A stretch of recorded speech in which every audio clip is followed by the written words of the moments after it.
Жаңыча кадам менен иш баштап отурган Багыт саясий партиясынын тең төрагасы, жогорку кеңештин 7-чи чакырылышынын депутаттыгына талапкер Самат Отунчиев тарапташтары менен бирге Кыргызстандын баардык аймактарын кыдырууга өтүштү.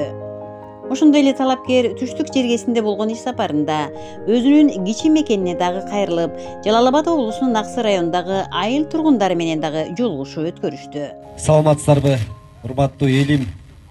Туулган жердин топурагы алтын дейт.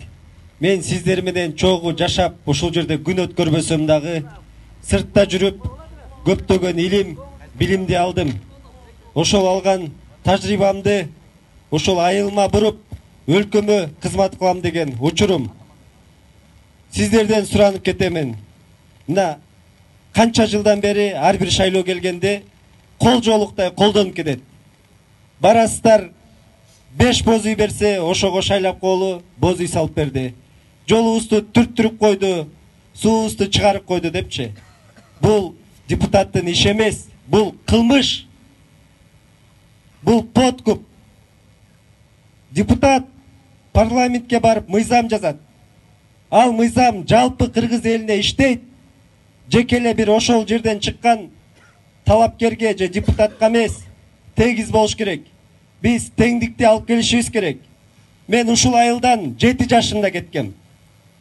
Тагдырдын буйругу менен 27 жылдан кийин келдим мен Мекенчил партиясынан депутаттыкка койгондо. Мен кандай кетсем, айыл ошол бойдон өзгөрүлбөй турат. Баягы жаш болуп келген келиндер, чоң апа, чоң эжелер болуп калды. Ошолор ушул жерден жыргап кеткен жок. Мен сиздерге айда алып берем деп убада бере албайм.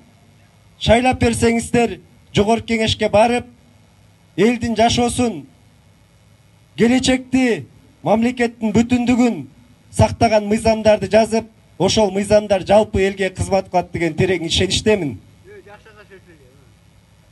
Сиздер билесиздер, буга чейинки канча убадалар ошол жерден айды, асманды, космосту алып берип парламентке чейин жетти да. Парламентке барып, ал жерден жеке өзүнүн кызыкчылыгын, жеке бизнес, тууган урук, дос таанышынын иштери менен алек болуп, бул жакта эл бар экенин унутуп калышты. Парламент бизнесмендердин клубуна айланды. Бизге азыр кыйын болуп отурат. Biz barıp үгүт иштерин жүргүзөлү десек, баягы элден ишенич кеткен. Жүзүндө бизди каргап тургандай сезилет. Дагы келдиңби депчи.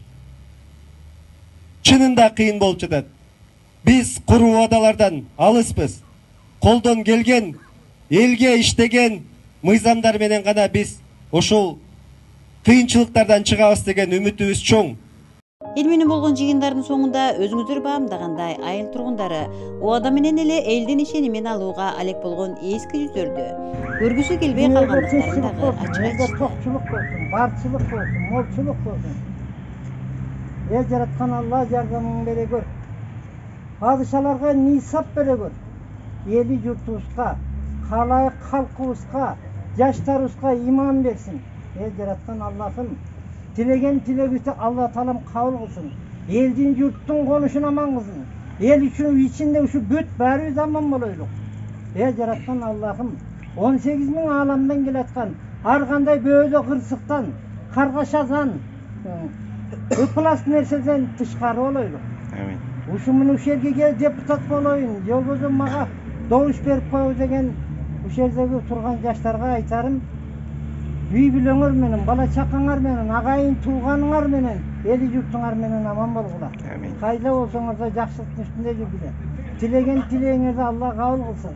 Эл астында, журт астында жүзүңөр жарык болсун. Тилеген тилегиңер кабыл болуп, өмүрүңөр узун болуп, келечегиңер кең болсун. Дайыма жакшылыктын үстүндө жүргүлө. Айрыкча айыл аксакалдарынын айтымына караганда акыркы үмүт келечекти жаңы нукка бура турган татыктуу жаштардын кесипкөй адистердин келиши учур талабы болууда.